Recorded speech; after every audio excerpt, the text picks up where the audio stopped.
Good. Now I'm just going to go straight into a meeting and I'm recording, and it's all about the interview that Johann Brunbauer wants to do with me. And so I'm just getting my documents together while I prepare. And the questions he's asked, I'll open it up on the screen as well. So it's not what it was. It's hello, Joseph. Okay, that is something else from Hans from last 2 years, 3 years ago, 2022. Okay, I opened all of my mails that I got from him while I was looking for it. And Day of Press Freedom, also 2022. So you can see I don't get many mails from Johann Brunbauer. The journal view I don't need also. So I could stop the recording and start all over again, but somewhere I've got this document, so maybe I'll just open the Word version that must be here somewhere. No, that's not it either. Mamma mia, but I printed it.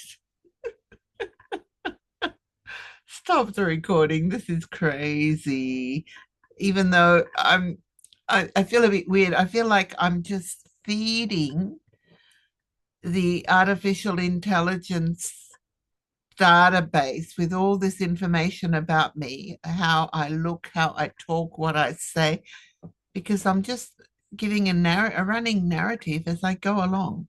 But that's me. That's my nature. So if ChatGPT, AI, GG, whoever can copy this of mine, my voice when I'm talking, and my characteristics and my face, then I'll be curious to know what it looks like and whether I will recognize, did I really say that, or is that a fake? Is that a copy made by AI?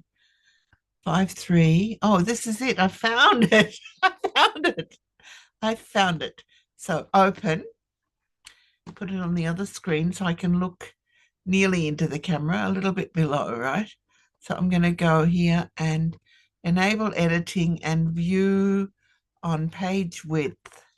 Right. So first he wants to know, how should I introduce you? So I've just printed out a couple of bits. So maybe I could do that on the screen share where I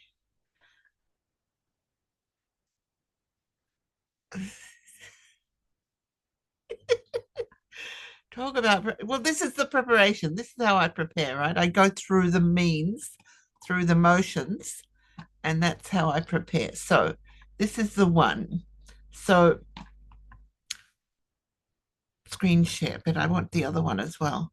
No, I'll just do it. Back to my Zoom window, right? Okay. Now I'll do the screen share, and it's screen number one. And this is what I have shared, copied from what's on my LinkedIn profile. So this is the link to it. You can actually have a look at it. When you go to LinkedIn, to my profile, then when you go to the about, this is basically what I've copied out into this Word document here. So that's the picture that's in there, which is gigantic, but I had to make it smaller, but it's only smaller visually. The bits and pixels are probably still megabytes, are still as thick as it was before. So here about me, former nuclear data assistant at International Atomic Energy Agency, promoting interdependence, mutual prosperity, and universally shared values. Native English speaker, fluent in German, experienced in NGO and United Nations sector, passionate world changer, daring to dream bigger, VA OMA, that stands for Virtual Assistant, Online Management Assistant, International Secretary and Organizations Assistant, Database Administrator, International Contacts Data Expert. That could go on the next line. Retired mama. Retired mama. serving worthy, idealistic IOs, international organizations, NGOs, non-government organizations, and socially responsible individuals, businesses and corporations. So that blurb was to feed my LinkedIn audience in terms of looking for work. But already there I see what I really want to do is beyond former nuclear security data assistant is retired international civil servant.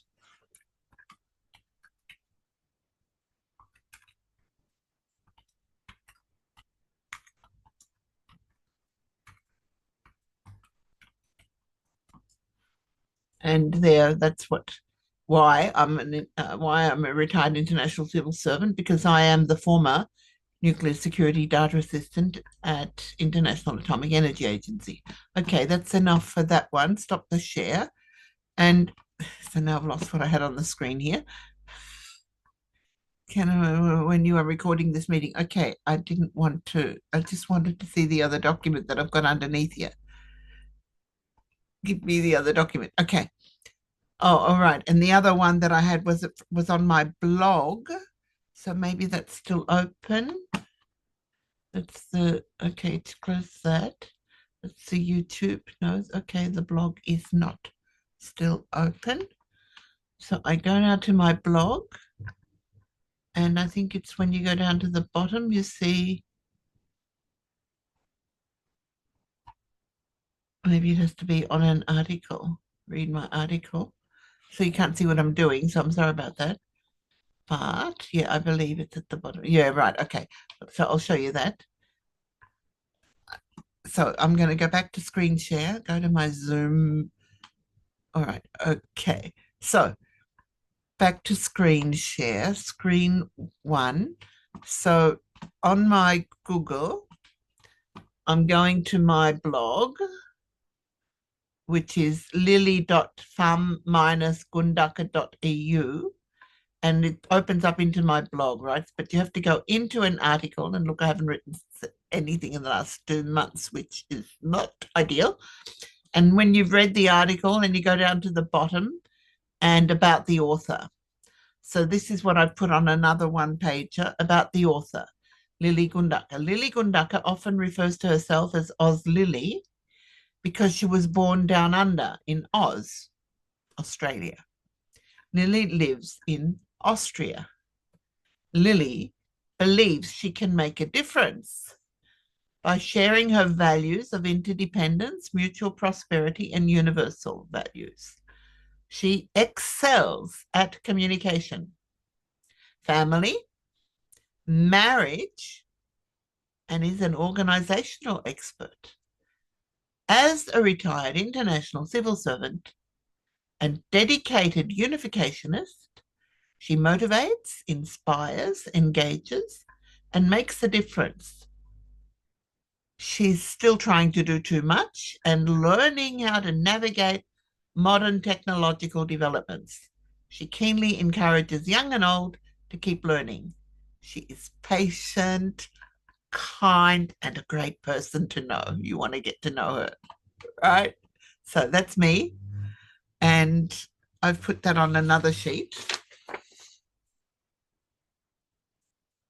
Overcome the blur. You don't want to overcome the blur. Okay, I've got it on blur the background, right? Yeah. So we will change blur my background. And there you can see about the author. That's what I just read to you, but I put it on an A4 sheet, right?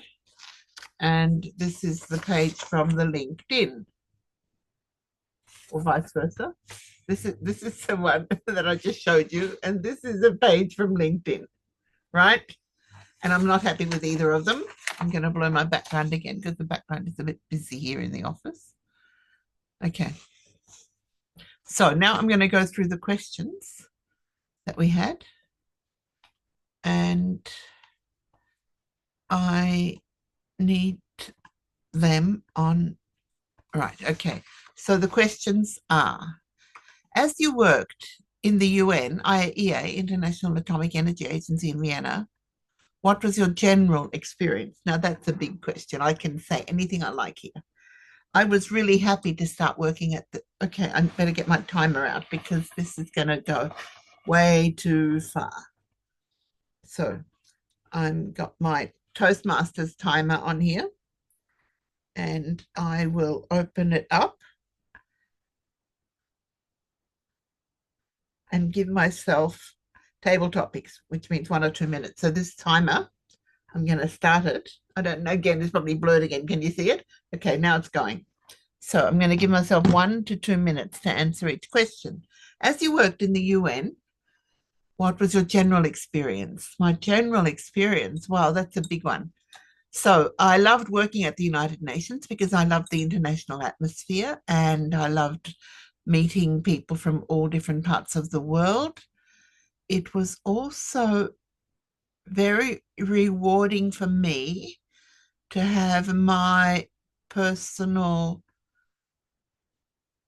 competencies recognized and appreciated. I have an extreme eye for detail, and my specialty is contact database management. And since I had worked at a mail order company before starting at the UN, when the IAEA introduced a new Oracle Office package to integrate their 59 legacy projects into a single program, I was leading on the leading edge of setting up the integration of the contact management databases in my department, the Division of Nuclear Security. At that time, it was the Office of Nuclear Security.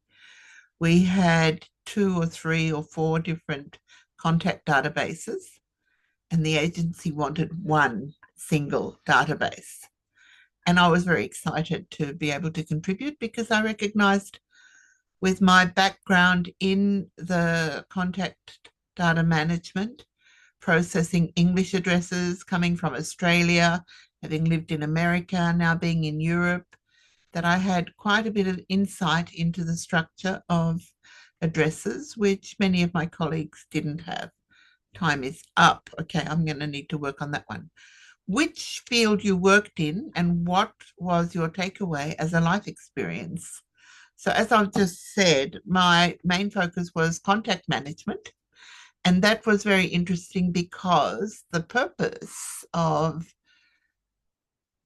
collaborating all of the contact databases was to prevent money laundering, corruption, and people attending meetings and being funded by the UN 2 or 3 or 4 times for the one trip, because some people came to 3 or 4 different meetings from different sections or departments to Vienna, to the IAEA or to CWTO or to UNOV and or to safeguards, or I was in nuclear security and they could have come to safeguards or to technical assistance, and they often had their name stored in different ways and cashed a travel allowance from 2 or 3 or 4 different sources. And refining the database and cleaning it up meant that we could save money and also force people into honesty and what's the word? Accountability. Yes. There are many key programs. Which one is best and should be developed further in order to pursue disarmament? Okay, so this question comes out of the blue. So I know this whole interview is because of the international disarmament offensive. And I know because I worked in nuclear security that disarmament is a very related issue.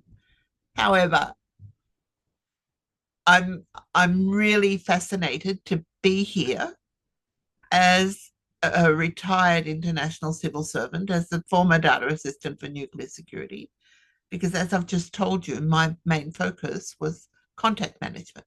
That doesn't mean I didn't have anything to do with the other stuff. I was working with lots of files and store data management in many different areas. And just as in the human body, we have the head, the brain, the eyes, the nose, the mouth, the liver, the kidneys, the heart, the nervous system. The United Nations and the International Atomic Energy works as a body. We talk about the United Nations family, and the biggest challenge is to get those family members to talk to one another, to communicate with each other, and to talk about one key program to be developed further in order to pursue disarmament. In nuclear security, there is one section. Even nuclear security is a great big area, but one area of nuclear security is called insider management. I have to look that one up. I'll have to get the manual on nuclear security. And it was fascinating for me to recognize that we have a whole division, a unit looking at insider management. And my conviction was what we really need to do is we need character education. We need to train people to be honest and good people that we can trust, and that we know that we can trust them, that they are reliable, that they will not misuse the opportunities that come up when they're working in areas to do with nuclear energy, where they could divert materials for evil purposes. What means disarmament in UN terms, and what effect it would have on our society? So, as I was just saying to Joseph, disarmament, okay, you can talk about all sorts of weapons, but the nuclear disarmament means no nuclear weapons. The CTBTO was set up, and the Comprehensive Nuclear Test Ban Treaty Organization, that's the CTBTO, it was to prevent the testing of nuclear weapons. And I personally believe there shouldn't be any nuclear weapons. So the disarmament means to get rid of all nuclear weapons. And what it would have effect on our society, it would release billions of dollars that could be used for other purposes, like rebuilding and overcoming poverty and supporting the SDGs. What can states and governments be motivated to agree to disarmament? These questions are really not very well written in English. How can states and governments be motivated to agree to disarmament? So I'm going to copy that and rewrite it.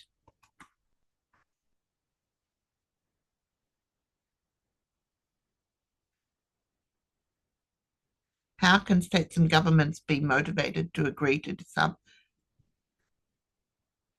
Did I read that wrongly? What means disarmament in UN terms, and what effect it would have on our society? How can states and governments be motivated to agree to disarmament? Security in USA is in some areas quite low, and people want to be able to defend themselves if needed. Should they also be disarmed? So then here we want to talk about the First Amendment, right? The right to defend ourselves. And what's my take on that? Well, I was living in America, and I'm not happy with all the children that get shot in schools and shopping centres. However, I believe the issue there is again not the weapons, but the education. The Swiss also all have, they all go into the army, they all take their guns home, they all have their weapons at home, and I never hear of anybody having an accident or a shooting or a violent shooting as we hear from America. So is it the media or is it the society? Is it that it never happens?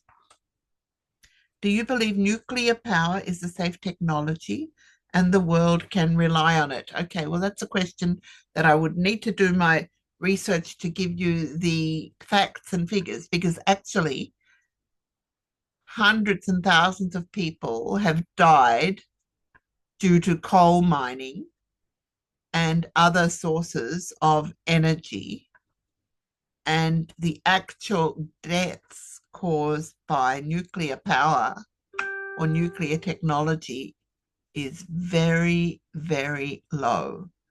The accidents, Chernobyl and Fukushima and 3 Mile Island, have certainly been a big lesson, and they have each resulted in a next level of safety and security. After Chernobyl, the Department of Safeguards was founded at the United Nations.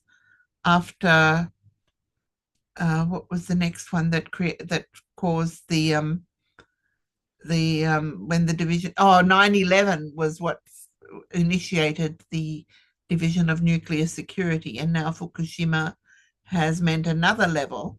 And so even though there are always people who are very, very negative and complaining and accusing this is bad, this is no good, the fact is that nuclear energy does have the potential to give us an incredible resource of energy to resolve many, many problems. And absolutely, the world can rely on it, but can we rely on ourselves is more the issue here, right? So that looks like the question. So I then would want to prepare an overall summary of what do I really want to talk about. And as an retiree of the IAEA from the Division of Nuclear Security, then of course I would have to promote. The point is, people often ask whether the IAEA is promoting nuclear energy, and some people say yes, some people say no. But the mandate, the purpose of the IAEA is to make it available safely for those who want, those who decide that this is the way that they want to go. Because whether you believe in it or not, whether you use it or not, if you use it, it should be properly controlled. And the IAEA is the only, so I'm going to have to look up all there are certain floskel, certain words and terms that are used to describe what the mandate of the IAEA is, and nuclear security in particular. So I guess I'm going to have to do that to promote nuclear security. That's it. So back to my Zoom window and stop the recording.